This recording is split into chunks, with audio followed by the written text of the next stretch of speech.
Olá, tudo bem? Como vai você? Espero que você esteja bem. Eu sou Rivaldo Machado, sou professor de Geografia aqui do SAI Digital.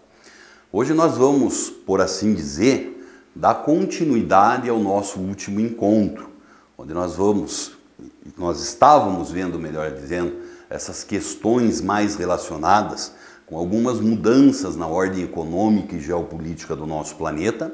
E hoje nós vamos tratar de fazer o quê?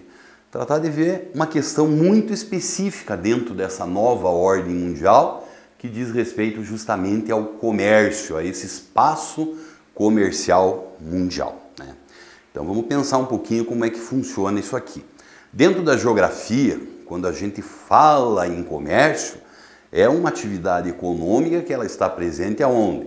Lá no setor primário da economia, né?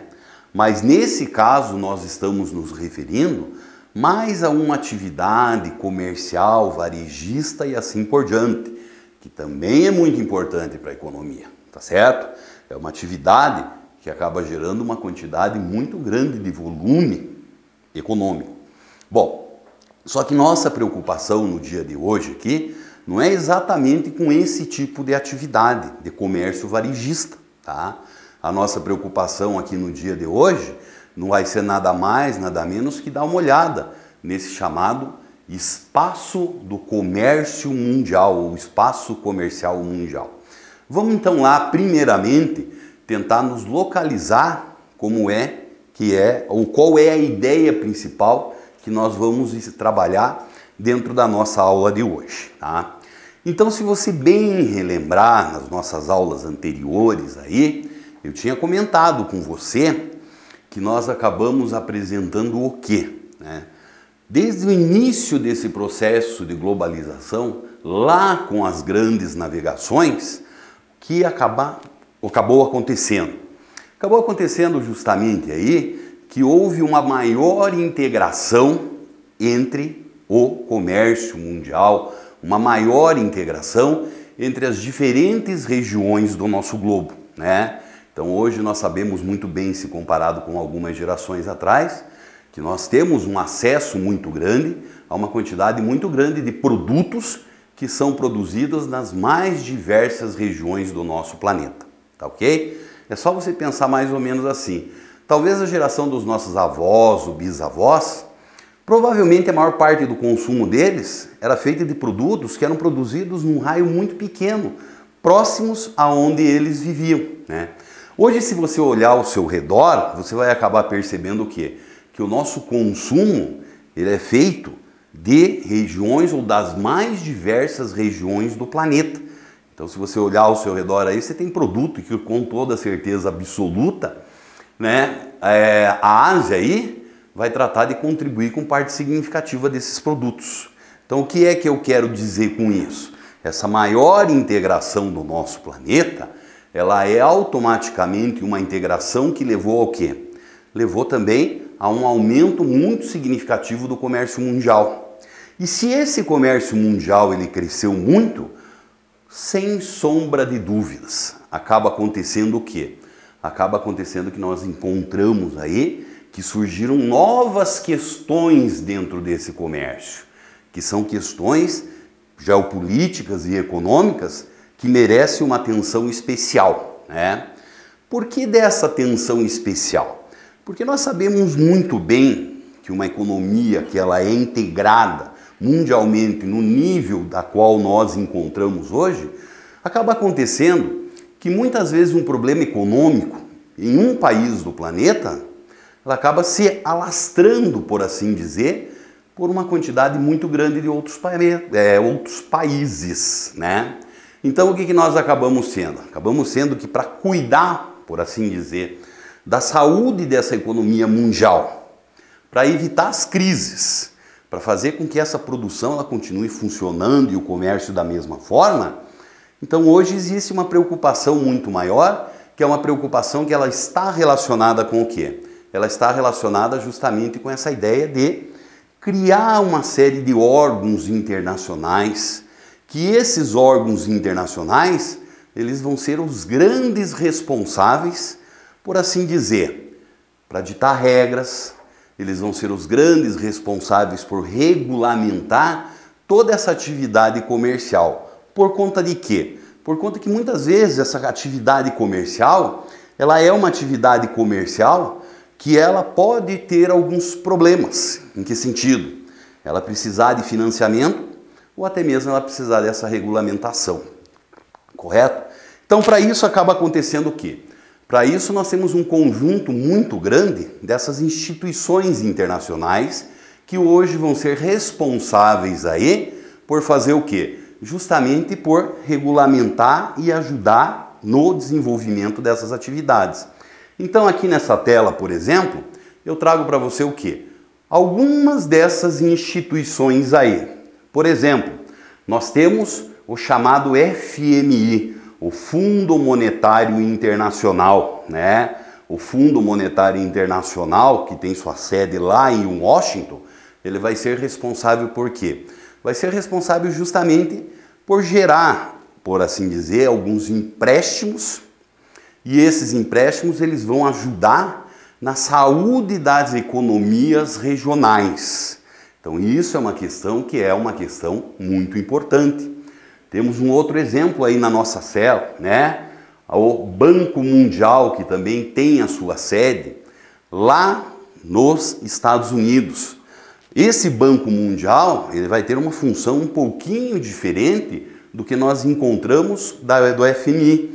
O Banco Mundial, ele já é um agente financiador, né?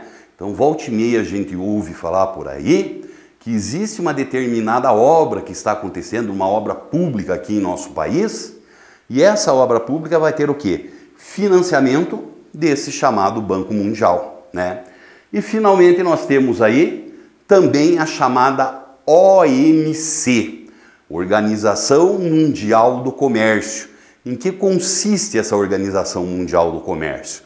Ela não é nada mais, nada menos que o organismo, agora sim, responsável pela regulamentação. O que pode acontecer muitas vezes nessa intensa rede de comércio mundial entre os diferentes países?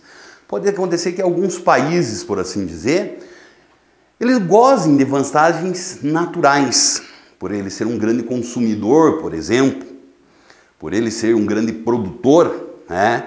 Então seria mais ou menos aquela coisa, a grande economia competindo com a pequena economia, né? O gigante contra o anão. Muitas vezes nessas relações comerciais podem acabar surgindo o quê? Podem acabar surgindo algumas diferenças, né? Então cabe justamente ao OMC. Quando um determinado país ele vai se sentir em condições, digamos assim, não favoráveis nesse comércio mundial, pode-se recorrer à OMC. E é isso, a OMC vai julgar se aquelas relações ou determinadas políticas adotadas por alguns países, elas estão dentro da legalidade, elas vão seguir as regras justamente da OMC. Nós sabemos que existe um conjunto de países aí que são signatários e eles se comprometeram a seguir essas regras. Então, nesse caso aí, a OMC ela vai servir mais ou menos como um grande juiz, tá? Então essa é uma das grandes características que nós encontramos hoje aí do nosso chamado mercado mundial, dessa atividade comercial no planeta, tá? Uma outra novidade que nós temos também, que ela é muito importante para nós, é a presença de um elemento novo. Esse elemento novo é chamado de quê? É chamado justamente de blocos econômicos. Então, como você pode perceber aí, eu trouxe para você o famoso planisfério dos blocos econômicos, aonde você pode perceber aí que existe a presença de alguns, não de todos os blocos que nós encontramos no mundo aí, né? Você tem a União Europeia, você tem o NAFTA, o Mercosul, a APEC e assim vai. Uma quantidade muito grande, muito significativa de outros blocos aí, né?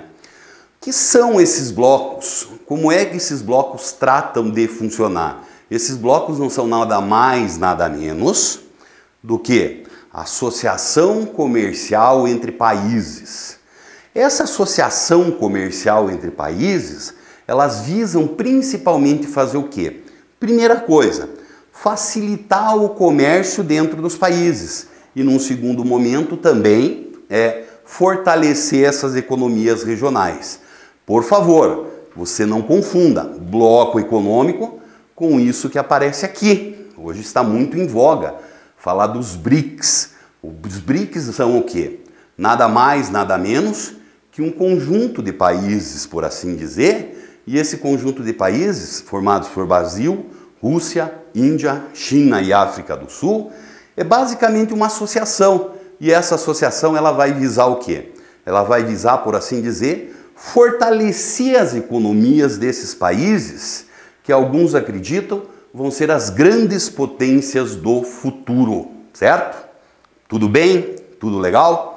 Então agora eu vou deixar aqui para você algumas questõezinhas para nós pensarmos e resolvermos na nossa próxima aula. Vamos dar uma olhada rapidinho? Então tá aí, ó. Primeira das questõezinhas.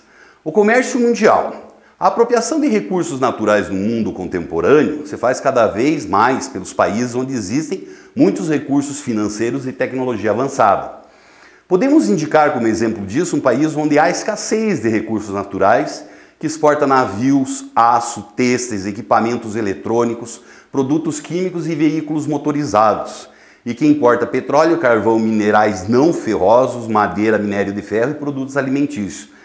Este país Então pensa aí, nós temos uma relação grande desses países para você imaginar. Uma segunda questãozinha para você aqui, ó. 1º de janeiro de 94, o Acordo de Livre Comércio da América do Norte, NAFTA, entrou em vigor. O NAFTA se tornou um dos mais importantes blocos econômicos do mundo, apesar de fazer parte apenas. Então aí existe um conjunto de países e você vai tentar descobrir para a nossa próxima aula quais desses países compõem o bloco da América do Norte, o NAFTA. Tá? E por fim nós temos aqui, ó, processo de mundialização do sistema capitalista sempre esteve apoiado na difusão de políticas econômicas e na constituição de determinadas lógicas geopolíticas e geoeconômicas de organização do espaço mundial. Constitui-se em política econômica num primeiro momento e em lógica capitalista de ordenamento do espaço mundial no período atual. Então aí existem 5 alternativas. O primeiro dos temas que aparecem nessa alternativa são as políticas econômicas e no segundo a lógica capitalista. Então o que é que você vai fazer aí? Você vai tratar justamente de pensar essa realidade, se necessário volte às aulas anteriores, que eu tenho certeza que você faz essas questões tranquilamente. Tudo bem? Tudo legal? Então tá bom. Um grande abraço para você e até a nossa próxima aula.